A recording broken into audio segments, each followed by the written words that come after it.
Eerlijk ben ik. Ik heb nog heel veel stappen te maken, dat voel ik zelf ook. Maar dat er een stijgende lijn in zit, dat is wel duidelijk.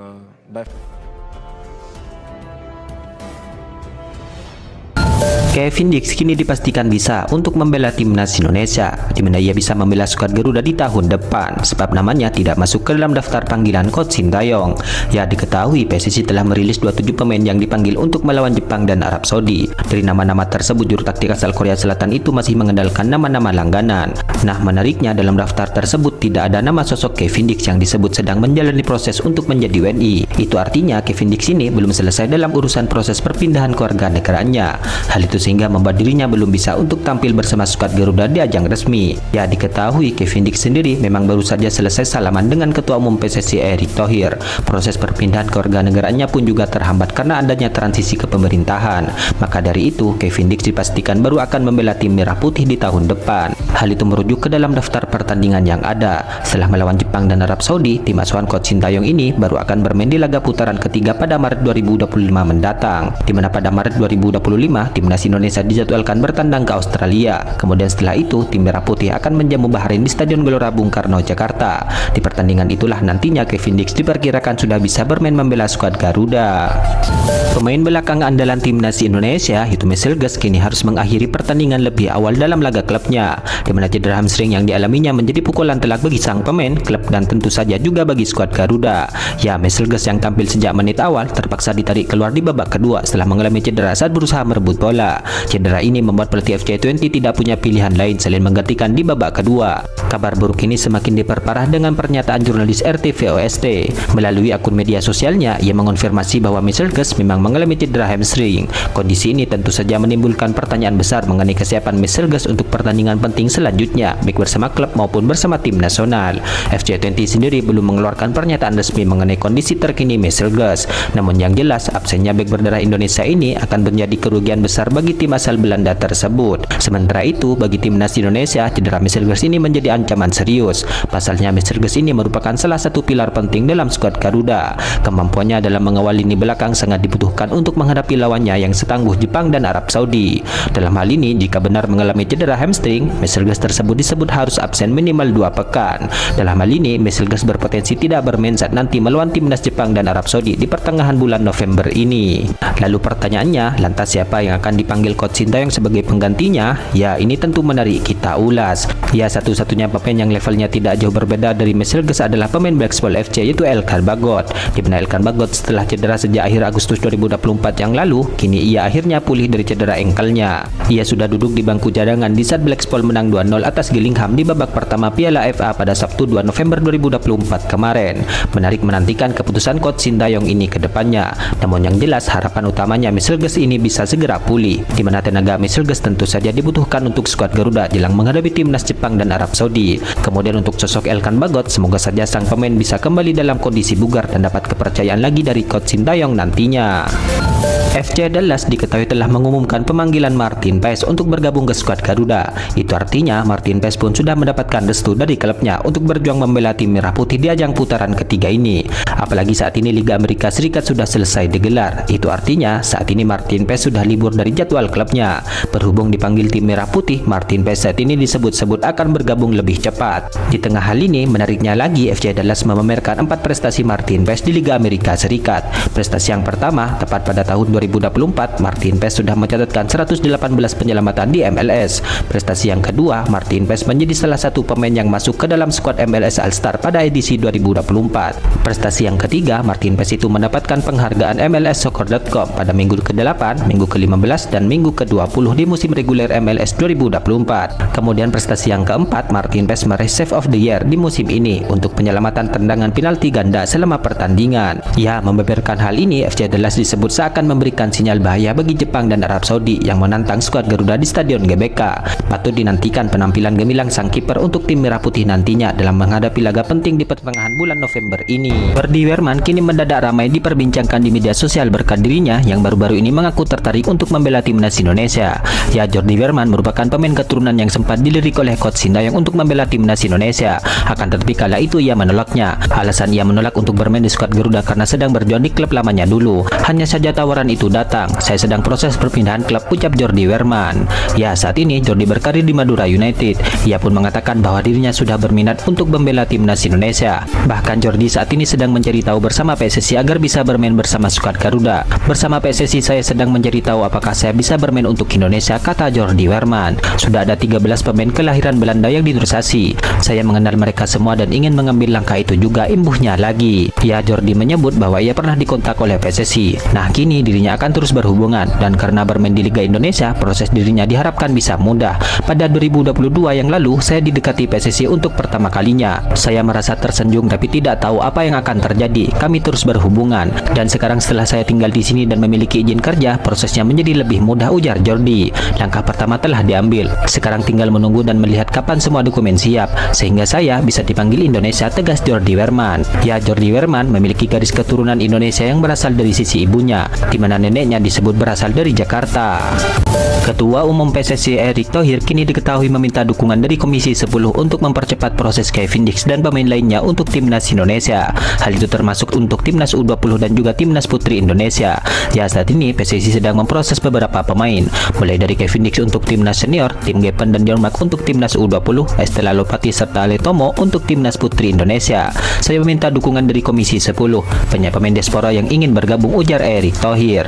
Ya, Erick Thohir mengungkapkan bahwa proses dari beberapa pemain tersebut telah direkomendasikan oleh Dito Aritejo kepada Menteri Hukum dan HAM. Misalnya Kevin Dix dan calon pemain timnas putri yang sudah melayangkan surat. Pak Menpora telah berkirim surat kepada Pak Supratman, jelas Erick Thohir. Mudah-mudahan bisa diproses dengan baik sehingga slot untuk pemain diaspora yang ingin bergabung baik di timnas Indonesia U20 dan senior bisa sesuai target, jelas Erick Thohir. Ya, khusus untuk Kevin Dix, Tim Gepen dan Dion-Mark, ketiganya kemungkinan baru bisa bermain untuk timnas Indonesia dan U20 di tahun depan, di mana diketahui Kevin Dix diproyeksikan untuk membela timnas Indonesia di laga lanjutan putaran ketiga. Sementara Tim Gepen dan Dion-Mark diproyeksikan untuk memperkuat timnas U20 di Piala Asia U20 di Cina tahun depan.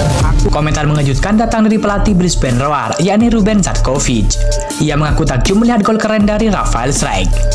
Dia langsung memprediksi striker timnas Indonesia itu bakal lebih menggila di masa depan. Rafael Strijk mencetak gol perdananya bersama dengan Brisbane Roar saat menjamu Sydney FC pada 1 November 2024 kemarin. Masuk di menit ke-70, striker timnas Indonesia itu berhasil mencetak gol di menit ke-78. Mantan pemain Ado Den Haag itu dengan elegan melepaskan sepakan usai menerima umpan manis dari Thomas Waddingham. Gol itu sekaligus membawa timnya menyamakan kedudukan menjadi 2-2. Tapi sayang, gol yang dicetak oleh Rafael Strijk belum bisa membawa Brisbane Roar meraih poin. Pasalnya, tim berjuluk The Roar itu harus kecolongan di menit ke-90 lewat gol yang dicetak oleh Jadon Kucharski. Alhasil mereka pun kalah tipis dengan skor 2-3. Terlepas dari itu, Zatkovic memberikan pujian setinggi langit kepada Strijk dan juga Waddingham yang mencetak gol pertama. Menurutnya, Rafael Strijk berhasil menunjukkan taringnya bersama dengan Brisbane Roar. Sebab dia tahu kalau strikernya itu juga tampil baik bersama dengan timnas Indonesia. Saya sangat senang untuknya Waddingham dan juga untuk Rafael, salah satu pemain baru yang kami miliki, kata Zatkovic. Dia, Rafael Strijk, belum banyak bermain di tim utama klub, lebih sering bermain di tim cadangan saat di Belanda. Namun karir internasionalnya dengan timnas Indonesia berjalan sangat baik, dan sekarang dia mulai menemukan permainannya di sini, tegas Zatkovic. Pelatih berusia 38 tahun itu sangat senang dengan performa Rafael Strijk. Zatkovic pun mengungkapkan striker 21 tahun itu memiliki potensi besar untuk terus berkembang bersama dengan The Roar. Secara mengejutkan, Sintayong mencoret Asnawi dan juga Hernando Ari untuk laga lawan Jepang dan juga Arab Saudi. Masih banyak netizen yang bertanya-tanya kenapa keduanya tak dipanggil pelatih timnas Indonesia tersebut. Ya, Sintayong sudah merilis daftar 27 pemain untuk menghadapi Jepang dan juga Arab Saudi dalam laga lanjutan grup C kualifikasi Piala Dunia 2026 zona Asia. Duel digelar di Stadion Utama Gelora Bung Karno, Jakarta pada 15 November 2024 dan juga 19 November 2024. Menariknya ada dua pemain langganan yang tidak masuk skuad, yakni Asnawi Mangku Alam dan juga Hernando Ari. Sebelumnya, Asnawi memang dianggap tampil buruk saat timnas Indonesia kalah 1-2 dari Cina pada 15 Oktober 2024 lalu. Namun bukan karena hal tersebut dirinya dicoret. Asnawi tak dipanggil ke timnas Indonesia karena cedera usai mencetak gol kemenangan Port FC 3-2 pada pekan ke-10 Liga Thailand 2024. Port FC telah memberi pernyataan resmi soal cedera Asnawi tersebut. Pemain 25 tahun itu disebut mengalami cedera hamstring dan harus menepi 2 hingga 4 pekan. Hal yang sama terjadi dengan Hernando Ari. Sang kiper bersama dengan Malik Rizaldi cedera saat membela klubnya Persebaya Surabaya melawan PSM Makassar pada lanjutan Liga 1 2024. Kabar tak mengenakan itu juga diumumkan langsung oleh Bajul Ijo di laman Instagramnya. Kehilangan mereka berdua tentu menjadi kerugian besar bagi skuad Garuda. Mengingat timnas Indonesia menargetkan raih poin untuk laga lawan Jepang dan juga Arab Saudi. Justin Hubner dipastikan kembali berlaga pada laga lanjutan ronde ketiga kualifikasi Piala Dunia 2026 bersama dengan timnas Indonesia.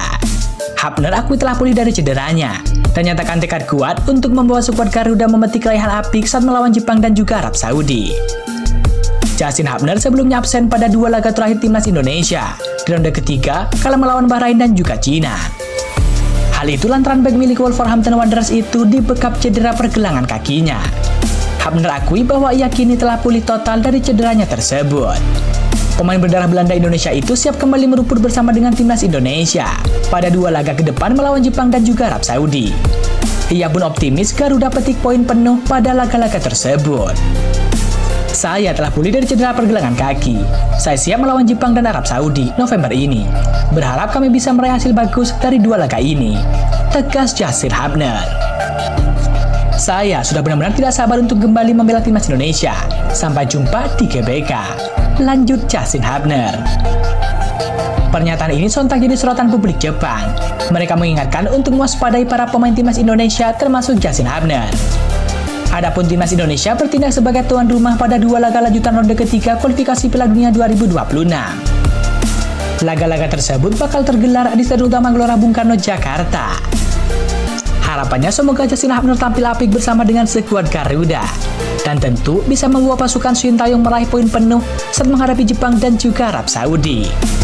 Ketua Umum PSSI Erick Thohir meminta kepada pengelola GBK untuk bersiap menjelang laga melawan Jepang dan Arab Saudi. Ya, timnas Indonesia akan melawan Jepang pada 15 November dan melawan Arab Saudi 4 hari kemudian. Erick Thohir menginginkan bahwa rumput GBK ini nantinya dalam keadaan baik saat 2 laga tersebut. Sebab rumput GBK seringkali mendapatkan kritik dalam 2 pertandingan sebelumnya. PSSI tidak bisa mengerjakan semua. Fasilitas seperti GBK tidak dimiliki PSSI, ucap Erick Thohir. Itu keputusan pengelola GBK yang wajib memastikan lapangan dengan baik. Kami hanya mempersiapkan tim dengan baik, tambahnya lagi. Ya, namun saat ini tampaknya penampilan rumput GBK pun terlihat sudah membaik. Hal itu terlihat dari update unggahan akun Instagram pemain ke-12. Dalam unggahan itu bertuliskan, menurut Coach Justin yang mengecek langsung kondisi rumput GBK, saat ini kondisinya sangat baik dan bisa digunakan Tomaye untuk selebrasi, tulis kapsen unggahan tersebut. Semoga sampai hari H kondisi rumput GBK benar-benar terjaga, tambahnya lagi. Pelatih timnas Vietnam yaitu Kim Sang-sik kini memberikan tanggapan terkait rencana timnas Indonesia yang akan mengirim skuad lapis kedua di ajang Piala ASEAN Cup 2024 mendatang. Ya, timnas Vietnam dan tim Merah Putih akan saling berhadapan di babak penyisihan grup ini nantinya, di mana keduanya tergabung di grup B bersama Filipina, Myanmar dan juga Laos. Namun Coach Sintayong kemungkinan besar akan menurunkan skuad lapis kedua di ajang ini, di mana skuad tim inti akan difokuskan untuk ajang pertandingan putaran ketiga. Rencana Coach Sintayong untuk tidak membawa skuad terbaiknya ini ternyata sudah sampai di telinga Kim Sang-sik, di mana Kim Sang-sik mengaku telah mendengar informasi tersebut dalam sebuah wawancara. Saya telah mendengar informasi ini, kata Kim Sang-sik. Ya, terlepas dari itu, ia menegaskan bahwa timnya sama sekali tidak memiliki ketakutan terhadap Indonesia. Saya sendiri akan menganalisis dan mempersiapkan diri secara terpisah untuk tim Vietnam. Kami tidak punya keraguan terhadap lawan kami dari Indonesia, ucap Kim Sang-sik menambahkan. Ya, di sisi lain, Kim Sang-sik ini direncanakan akan hadir dalam laga tim Merah Putih di laga lanjutan putaran ketiga ini. Rencana tersebut didasari olehnya untuk memantau strategi Coach Sintayong yang menukangi timnas Indonesia. Dengan gagalnya timnas Vietnam lolos ke putaran ketiga ini, hal itu membuatnya akan melampiaskan kegagalan tersebut dengan meraih gelar Piala ASEAN. Kabarnya tidak hanya laga melawan Jepang saja yang akan dipantaunya, di mana laga melawan Arab Saudi juga masuk ke dalam kegiatannya selama berada di Indonesia nantinya, di mana hal itu diharapkan dirinya untuk bisa dapat mengetahui kelemahan timnas Indonesia. Saat ini banyak pihak yang menginginkan bahwa Kevin Dix bisa debut dengan timnas Indonesia secepat mungkin. Hal itu terutama ketika menghadapi timnas Jepang dan Arab Saudi pada pertengahan bulan November ini. Ya, Kevin Dix diketahui saat ini masih dalam proses untuk menjadi warga negara Indonesia. Namun pergantian kepemerintahan ini membuat proses Kevin Dix masih belum bisa dikebut seperti yang sebelum-sebelumnya. Seperti yang kami sampaikan, ini masih proses bahwa pemerintahnya saja masih ini, tapi kami optimis Maret 2025, ujar Arya Sinulinga. Arya yakin bahwa pada Maret 2025 nanti, ketika timnas Indonesia menghadapi Australia dan Bahrain, Kevin Dix tentu diyakini telah bisa merumput. Ya, di sisi lain, Kevin Dix sendiri sempat mengaku masih bingung kapan dirinya bisa bergabung bergabung dengan timnas Indonesia. Hal tersebut diutarakannya saat diwawancara oleh media Denmark. Belum, karena ini masih proses negosiasi. Saya tidak tahu seberapa cepat itu akan tuntas. Anda tahu birokrasi butuh waktu, kata Kevin Dix dalam wawancaranya beberapa waktu yang lalu. Ya, kemudian Kevin Dix pun berkelakar jika debutnya bersama timnas Indonesia bisa saja terjadi lebih cepat. Hal itu menurutnya tergantung seberapa besar keinginan PSSI untuk memainkannya. Dan kita akan melihat seberapa cepat hal itu berjalan. Tergantung seberapa besar mereka menginginkan saya bermain, jelas Kevin Dix. Proses Jairo Dewal, pemain keturunan Indonesia yang bermain di Eropa, kini terpaksa mengalami hambatan karena adanya permintaan dari pihak agen yang memperumit negosiasi. Meskipun Jairo menyatakan kesiapan untuk membela timnas Indonesia, namun berbagai tuntutan tambahan dari pihak agen justru menjadi kendala yang signifikan. Tuntutan agen Jairo itu memaksa PSSI untuk melakukan negosiasi alot sehingga proses sang pemain tidak kunjung terjadi. Hal itu dikonfirmasi oleh pengamat sepak bola yaitu Roni Panggemanan yang mendapatkan informasi tersebut dari Esko PSSI yaitu Arya Sinulinga. Bung Ropan mengungkapkan bahwa Jairo sebenarnya sangat ingin bermain untuk timnas Indonesia, namun agen sang pemain memiliki berbagai persyaratan tambahan yang menyebabkan prosesnya terhambat. Jairo sih oke mau, tetapi agen dia banyak permintaan, jelas Bung Ropan baru-baru ini. Ya, selain itu ia juga meluruskan soal kabar yang beredar terkait Jairo diproses pada bulan November ini, di mana menurutnya hal itu tidak akan terjadi. Ada tali ulur dan mungkin kalau tersedia dia akan pada bulan Maret 2025, tambah Bung Ropan. Ya, tidak hanya Jairo, sosok Mauro Ziltra yang kabarnya juga akan diproses juga mengalami hambatan. Bung Ropan menegaskan bahwa kedua pemain ini kemungkinan besar baru bisa tersedia pada tahun 2025. Herve Renard kini telah resmi menggantikan Roberto Mancini sebagai pelatih timnas Arab Saudi. Kabar itu diumumkan secara langsung oleh Federasi Sepak Bola Arab Saudi di media sosialnya. Ya, Herve Renard dikontrak menjadi pelatih timnas Arab Saudi hingga akhir 2025, di mana dalam kesepakatan itu ada opsi perpanjangan kontrak untuk pelatih asal Perancis tersebut. Federasi Sepak Bola Arab Saudi pun memastikan bahwa Renard akan langsung memimpin laga Arab Saudi untuk mempersiapkan mentas di dua laga lanjutan putaran ketiga ini, di mana terdekat Arab Saudi akan melawan Australia dan Indonesia. Dewan Direksi Federasi Sepak Bola Arab Saudi menyetujui pelatih asal Prancis Herve Renard. Ia ditunjuk untuk memimpin tim nasional hingga akhir tahun 2025 dengan opsi perpanjangan hingga Piala Asia 2027, tulis keterangan Federasi Sepak Bola Arab Saudi. Mulai minggu ini, 27 Oktober 2024, Herve Renard akan mengemban tugas memimpin tim nasional. November mendatang, ia akan bersiap melakoni dua laga melawan Australia dan Indonesia di laga kelima dan keenam, jelas Federasi Arab Saudi. Dengan begitu, ini akan menjadi periode kedua sang pelatih untuk menangani timnas Arab Saudi.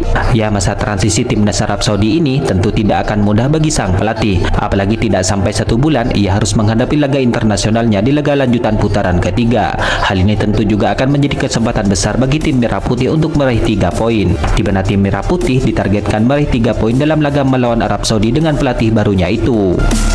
Kabar terbaru kini datang dari Kevin Dix. Meskipun belum bisa dipastikan bisa tampil melawan timnas Jepang, tentu kehadirannya tetap menjadi angin segar bagi skuad Garuda. Menariknya, Kevin Dix dikabarkan siap mengajak Ian Madsen untuk bergabung dengan skuad Garuda.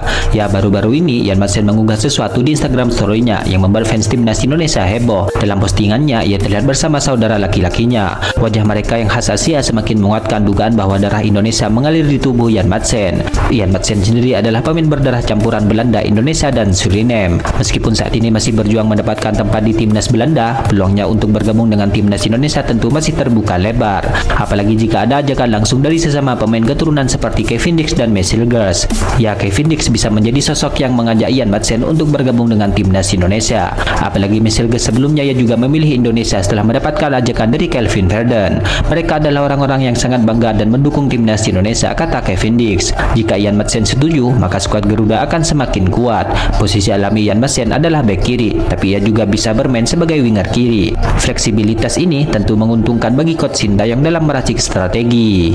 Coach Sintayong diketahui pernah diminta tanggapannya terkait desakan sejumlah pecinta sepak bola tanah air yang memintanya untuk membawa timnas Indonesia juara Piala ASEAN 2024. Pelatih 54 tahun itu pun bingung apakah trofi Piala ASEAN harus dimenangkan timnas Indonesia atau tidak, di mana ia pun kala itu meminta kepada pecinta sepak bola tanah air untuk melihat ajang yang lebih besar. Hal itu seperti Piala Asia, kualifikasi Piala Dunia zona Asia ataupun Piala Dunia, daripada pusing memikirkan gelar juara Piala ASEAN 2024. Jujur saya tidak tahu timnas Indonesia perlu juara Piala ASEAN atau tidak. Satu yang pasti, AFC lebih besar ketimbang ASEAN, kata Coach Sintayong pada Selasa 28 Mei 2024 saat itu. Saya memohon kepada semua pihak jangan terfokus ke ASEAN, namun majukan diri agar kami bisa menatap ajang yang lebih tinggi levelnya seperti AFC atau FIFA, lanjut pelatih asal Korea Selatan tersebut. Ya, semenjak ditunjuk sebagai pelatih timnas Indonesia, sederet pencapaian pencapaian sudah dicapai oleh Coach Sintayong. Namun ada satu kekurangan Coach Sintayong, yaitu belum memenangkan gelar untuk timnas Indonesia. Di Piala ASEAN 2020 dan 2022, langkah timnas Indonesia terhenti di final dan semifinal. Di SEA Games 2021, timnas Indonesia U23 hanya merebut medali perunggu. Bahkan saat memimpin timnas Indonesia U19 di semifinal Piala ASEAN U19 2022, Marcelino dan kawan-kawan rontok di fase grup. Jadi pertanyaannya, apakah Piala ASEAN 2024 ini wajib dimenangkan oleh Coach Sintayong? Ya, tentu ini menarik kita nantikan. Namun anggota Exco PSSI yaitu Arya Sinulinga mengisyaratkan bahwa pihaknya membebaskan kepada Coach Sintayong untuk memanggil siapapun pemain abroad untuk Piala ASEAN 2024 ini. Namun dengan catatan si pemain mendapatkan izin dari klubnya, mengingat Piala ASEAN ini bukanlah agenda resmi FIFA. Pemain timnas Indonesia yaitu Eliano kini mendapatkan kabar bahagia karena kontraknya bersama Pezuele akan segera diperpanjang. Ya, Eliano sudah mencatatkan debut bersama timnas Indonesia ketika melawan Bahrain di putaran ketiga ini. Akan tetapi pemain berusia 23 tahun itu dicoret oleh Coach Sintayong ketika skuad Garuda melawan timnas Cina, di mana ia tidak masuk ke dalam skuad tim merah putih. Sepulang dari timnas Indonesia, Eliano juga masih mencari tempat utama di Pezuele, sebab dalam 2 laga terakhir ia justru lebih banyak bermain di bangku cadangan. Walau demikian, Pezuele akan mengganjar kontrak baru untuk Eliano ini. Pasalnya kontrak Eliano akan habis pada Juni 2025 mendatang. Eliano Renders akan memperpanjang kontraknya yang berakhir dengan Pezuele. Untuk menyelesaikan kesepakatan itu, adik dari pemain internasional Belanda itu Tidjani Renders mengambil langkah luar biasa, tulis laporan ADNL. Ya, dikabarkan bahwa Eliano ini akan memperpanjang kontraknya selama 2 tahun hingga 2027 mendatang. Pemain timnas Indonesia ini pun bangga dengan rencana perpanjangan kontrak bersama Pezuele. Ini klub saya, tegas Eliano. Adapun Eliano kemungkinan masih akan dipanggil oleh Coach Sintayong ke timnas Indonesia melawan Jepang dan Arab Saudi pada November mendatang. Jelang duel timnas Indonesia versus Jepang di laga kelima grup C putaran ketiga ini, Coach Sintayong mendapatkan kabar bahagia karena akan mendapatkan dukungan langsung dari warga Korea Selatan. Dilansir dari Yonhap News, dukungan ini didapat setelah Coach Sintayong mengajak warga dari negaranya yang ada di Indonesia mendukung langsung ke GBK. Karena ajakan itu, CEO perusahaan KMK Global Sport yaitu CK Song membeli 1.500 tiket yang akan dibagikannya untuk warga Korea Selatan yang ada di Indonesia. Tak tanggung-tanggung, 1.500 tiket itu didapatkan dengan harga tiket masing-masing 60.000 won atau setara 682.000 dan akan dibagikan secara gratis kepada para warga Korea Selatan di Indonesia. Dari sumber yang sama, Cikasong membeberkan alasannya mengapa ia memenuhi ajakan Coach Sintayong tersebut. Sejak Sintayong datang, rasa cinta orang Indonesia kepada Korea Selatan tumbuh, jelas Cikasong kepada Yonhap News. Jika kita membentuk tim pendukung bersama dalam situasi seperti ini, saya berharap hubungan persahabatan antar kedua negara akan meningkat, kata Cikasong. Ya, sebelumnya Coach Sintayong menuturkan bahwa jika ada dukungan dari warga Korea Selatan kontra Jepang nanti, bisa saja akan memberikan magic sendiri terhadap timnas Indonesia. Meskipun Indonesia secara objektif lebih rendah dalam hal kekuatan, jika mereka menerima dukungan kuat dari Korea dalam pertandingan melawan Jepang, mereka mungkin dapat mencapai hasil yang tidak terduga, kata Coach Sintayong. Coach Sintayong kini menegaskan bahwa dirinya sudah hatam dengan kekuatan timnas Jepang. Hal itu karena timnas Jepang adalah lawan akrabnya sejak ia masih menjadi pemain profesional. Ketika masih aktif bermain, Coach Sintayong sudah sering melawan timnas Jepang. Hal itu wajar saja karena Korea Selatan merupakan satu kawasan dengan Jepang. Bahkan ketika menjadi pelatih, Coach Sintayong ini juga sempat mempermalukan Jepang dengan skor 4-1 di tahun 2017 silam. Sayangnya ketika bertemu lagi di saat sudah menjadi pelatih skuad Garuda, Coach Sintayong justru dipermalukan dengan skor 3-1. Kini Coach Sintayong akan berhadapan lagi dengan timnas Jepang di laga lanjutan putaran ketiga ini. Coach Sintayong pun mengakui bahwa Jepang adalah tim yang susah dikalahkan. Namun ia tidak gentar karena ia sudah hatam dengan kekuatan anak asuh Hajime Moriyasu tersebut. Jepang memang sulit dikalahkan, tapi saya tahu cara menghadapi mereka sejak masa saya menjadi pemain aktif, ucap Coach Sintayong. Ya, dengan pengalaman itu, skuad Garuda memang patut optimis sebelum pertandingan melawan timnas Jepang ini dimulai. Akun Instagram pemain keturunan ID mencoba membuat spekulasi perihal kemungkinan Maes Hilgers dan Eliano Renders mengajak sahabatnya Jayden Oosterwolde berganti kewarganegaraan dari Belanda ke Indonesia. Jayden merupakan sahabat dari Maes Hilgers and Eliano Renders, yang notabene-nya mereka berdua baru saja resmi menjadi WNI. Dengan 2 orang sahabatnya telah memastikan diri untuk membela timnas Indonesia, tampaknya kans Jayden untuk bergabung dengan skuad Garuda cukup terbuka lebar saat ini.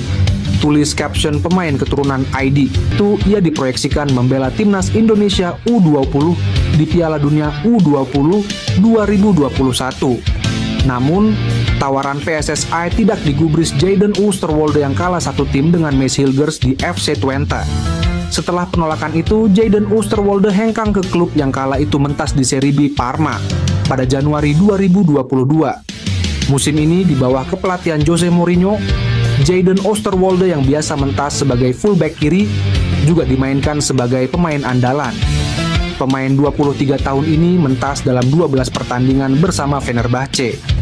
Jadi, apakah PSSI tertarik dan berhasil meyakinkan pemain yang memiliki harga pasar 13 juta euro atau setara 219,1 miliar rupiah untuk memperkuat timnas Indonesia? Menarik untuk dinantikan. Asosiasi Sepak Bola Cina atau CFA didesak sejumlah media Cina untuk berusaha menyurati AFC agar pertandingan melawan Bahrain tidak dipimpin wasit asal Arab. Cina akan menjalani laga tandang melawan Bahrain pada pertandingan lanjutan grup C di putaran ketiga kualifikasi Piala Dunia 2026. Pertandingan Bahrain versus Cina akan digelar di Stadion Nasional Bahrain, Rifa, pada 14 November mendatang. Sejumlah media Cina menyoroti soal kemungkinan wasit Arab akan memimpin laga tersebut. Tak ingin timnya dirugikan wasit asal Arab, CFO pun didesak sejumlah media Cina untuk meminta ke AFC agar wasit yang memimpin lawan melawan Bahrain tidak berasal dari Arab. AFC belum mengumumkan daftar wasit untuk pertandingan tandang melawan timnas Bahrain. Namun, Asosiasi Sepak Bola Cina harus berusaha meminta agar tidak dipimpin wasit asal dari negara-negara Arab untuk menghindari keputusan yang kontroversial, tulis media Cina. Media Cina tersebut juga menyoroti soal kontroversi kepemimpinan wasit asal Oman, Ahmed Alkaf, saat memimpin laga Bahrain versus Indonesia yang dampaknya kini semakin luas hingga ancaman pembunuhan. Ketua Umum PSSI Erick Thohir menyinggung masa depan timnas Indonesia dan PSSI jika sudah tidak ada dirinya. Masalahnya saat ini hingga tahun-tahun ke depan timnas Indonesia tengah melakukan naturalisasi banyak pemain keturunan. Menurut Erick Thohir, program itu semua harus berjalan meski tidak ada dirinya. Hal itu dikatakan Erick Thohir dalam wawancara khusus di YouTube Liputan 6. PSSSI harus siap juga saya tinggalkan kapan waktunya. Karena umurnya nggak tahu, kata Erick Thohir. Erick Thohir menyontohkan saat menjadi Ketua Umum Perbasi, dia banyak melakukan perubahan. Perubahan itu pun masih terasa hingga sekarang. Terlebih, menurutnya selama pegang PSSI, Erick Thohir banyak melakukan bersih-bersih dan perbaikan di manajemen. Yang nggak suka sama saya juga banyak mungkin. Orang ini bersih-bersih semua, korupsi dibersihin, kan banyak yang udah nggak suka. Jadi saya sebagai ketua benar-benar merapihkan, mempersiapkan. Selama saya diberikan kesempatan memimpin, saya jaga. Pada waktunya paling, angka fondasinya udah ada. Ya terserah para pemimpinnya mau nggak. Melakukan tadi, transformasi perbaikan terus-menerus. Tutup Erick. Emiliano Jonathans kembali mengutarakan ketertarikannya membela timnas Indonesia. Winger Vitesse itu mengaku sampai berdiskusi dengan keluarganya terkait hal tersebut. Bagi Jonathans, kans membela timnas Indonesia merupakan kesempatan yang menarik. Adapun ia memang dikabarkan memiliki darah Indonesia dari sang nenek pihak ayahnya yang berasal dari kota Depok, Jawa Barat. Saya sedang membicarakan minat ini dengan keluarga saya. Keluarga juga harus mendukungnya. Sepak bola di sana sangat hidup dan saya tentu melihatnya sebagai peluang yang luar biasa. PSSI tertarik pada saya. Saya pikir saya akan membuat pilihan di akhir musim ini, ungkap Jonathans. PSSI belum memberikan sinyal berhenti melakukan naturalisasi guna memperkuat timnas Indonesia. Emiliano Jonathans bisa menjadi opsi untuk memperkuat lini serang. Pada awal musimnya di kasta kedua Liga Belanda bersama Vitesse, Emiliano Jonathans memiliki catatan statistik cukup mengesankan. Dari 10 penampilannya, ia telah mencetak 6 gol serta 2 assist. Namun, PSSI belum buka suara soal kans menaturalisasi Jonathans. Yang terdekat akan dinaturalisasi saat ini adalah bek FC Copenhagen, Kevin Dix. Kabar gembira datang untuk sepak bola Indonesia. Kevin Dix, bek berusia 28 tahun yang kini bermain untuk FC Copenhagen, tengah menyelesaikan proses naturalisasi. Kehadirannya diharapkan segera memperkuat lini belakang timnas Indonesia. menambah kekuatan dan pengalaman bagi skuad Garuda yang siap bersaing di level internasional. Proses naturalisasinya hampir rampung, dan fans Indonesia tentu tak sabar menantikan debutnya bersama skuad Merah Putih. Namun, ternyata tak hanya Kevin Dix, nama Jairo Riedwald juga santer diberitakan akan segera dinaturalisasi. Gelandang yang kini bermain untuk Royal Antwerp di Liga Pro Belgia tersebut dikabarkan sudah dihubungi oleh PSSSI. Kabar itu juga dikonfirmasi oleh YouTuber Yusa Nugraha. Ia mengungkapkan hal ini dalam sebuah wawancara. Dari feeling saya, Jairo Riedwald bakal join. Teman saya di Belanda bilang dia sudah positif dihubungi PSSI, ujar Yusa Nugraha.